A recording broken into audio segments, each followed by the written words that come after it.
Hi, I'm Barb Nangle. I'm the founder of Higher Power Coaching and Consulting. I want to welcome you to my podcast, Fragmented to Whole: Life Lessons from 12-Step Recovery. On this podcast, I share my experience, strength, and hope from recovery. I don't support or endorse any particular 12-Step Recovery Fellowship, and I don't claim to speak for any of them either.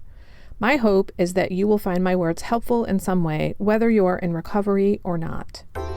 This is a bonus episode. What to do when you're triggered.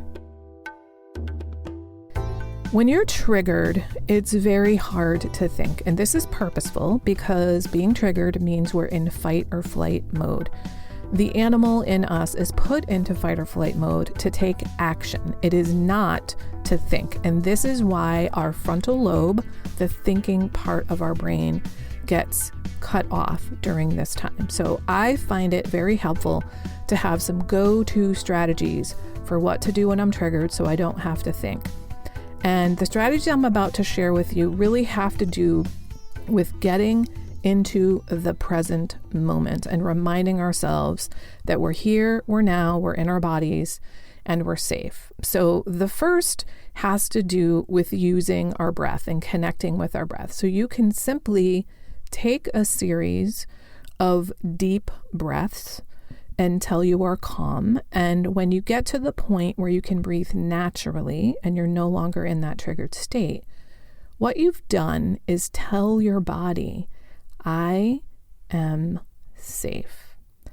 Another way that you can connect with your breath that I've been using more and more is to elongate the exhale. So this is how it works. You breathe in for a count of 2 and you breathe out for a count of 4. You breathe in for a count of 3 and you breathe out for a count of 6. You breathe in for a count of 4 and you breathe out for a count of 8. This is incredibly calming and soothing. And what I usually do is do 3 of the 2-4 breaths, 3 of the 3-6 breaths, and 3 of the 4-8 breaths. And by the time I'm done with that, I am calm. The next thing has to do with connecting with your senses. And I have 2 different suggestions for ways to connect with your senses that bring you into the present moment. So the first one can be to simply pick up something with a strong smell and smell it and really pay attention to the smell. And this is especially helpful if this is something soothing or some kind of aromatherapy scent that works for you. Listen for maybe the farthest thing away that you can hear, or try to focus your eyes on the farthest thing away that you can see. Taste something. So perhaps you can sip a cup of tea or put a piece of gum in your mouth. And then with your sense of touch, it could be touch something cold and then something hot, or something soft and then something hard, to make that distinction and to see the difference. You might also try to do all of those things in a row to really engage your senses and get in the present moment. And then the next strategy for engaging the senses I learned from Emily through Ziva meditation, and she calls it come to your senses. And I love this, and I've been using it pretty much daily as a way to kind of get calm, but it also really helps when you're triggered. So the idea is that you very purposefully pay attention to each one of your senses in a row, and then you stack them. So here's what I mean by that. So I often start with the sense of hearing. And what I listen for is the most subtle sound I can hear. It's very often for me a clock ticking. Then I often go to my sense of sight. And I forgot to mention that my eyes are closed when I do this. So even though my eyes are closed, I focus in on my sense of sight. And it might be that I see almost like an X-ray-like vision of whatever the most recent thing was I was looking at before I closed my eyes. It could be simply that I'm sensing brightness from a certain direction. It could be that I see kind of the redness of the blood in my eyelids, or something that looks like cells to me. I have the hardest time with my sense of smell and my sense of taste. Unless there's like bacon cooking or a candle burning, I often really just detect no scent And the same thing with taste. Unless I've just eaten or drank something, it's often, is my mouth dry or is my mouth wet, or is it the absence of taste rather than a specific taste?